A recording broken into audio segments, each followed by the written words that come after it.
Le mystère du dépeceur de Mons. Au cœur de la Belgique, se cache une histoire sombre et mystérieuse qu'on appelle le dépeceur de Mons. Une affaire qui, des années après, continue de susciter peur et fascination. C'était en 1997, quand la ville de Mons s'est réveillée sous le choc. Des restes humains découverts, un mystère effroyable qui restait à résoudre.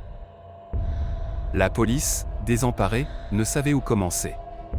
Les indices étaient maigres, la peur grandissait et la presse attisait le mystère avec leurs titres sensationnels.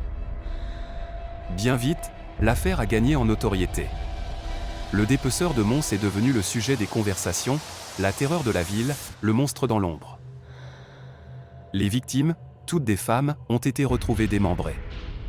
Des actes barbares qui ont laissé une empreinte indélébile tant sur les familles des victimes que sur la ville elle-même. 5 victimes ont été retrouvées mutilées entre 1996 et 1997. Les sacs poubelles contenant les membres seront retrouvés dans des lieux aux noms évocateurs. La population, effrayée, a commencé à se barricader. La vie nocturne a presque disparu. Chacun se méfiait de son voisin, se demandait qui pourrait être le monstre. Les enquêteurs, malgré leurs efforts, n'arrivaient pas à trouver des pistes solides. La peur devenait palpable, l'urgence de trouver le coupable, une nécessité. Plusieurs personnes ont été suspectées d'être impliquées dans ces meurtres mais sans aucune charge retenue. Les années ont passé, et le dépeceur de Mons est devenu un spectre.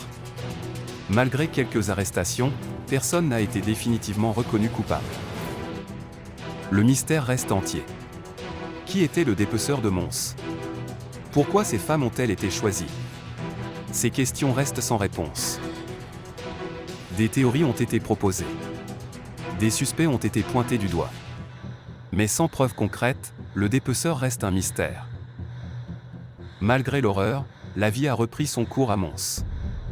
Mais l'ombre du dépeceur plane toujours, une cicatrice sombre dans l'histoire de la ville. La peur engendrée par cette affaire continue de résonner. Elle nous rappelle à quel point la méfiance, l'horreur et la peur peuvent changer une communauté. Et même si le dépeceur de Mons n'est plus actif, son héritage continue. Un héritage d'incertitude, de peur, de questions sans réponse. Cette histoire continue de fasciner autant qu'elle effraie. Un rappel sombre que parfois, le mal reste inexpliqué.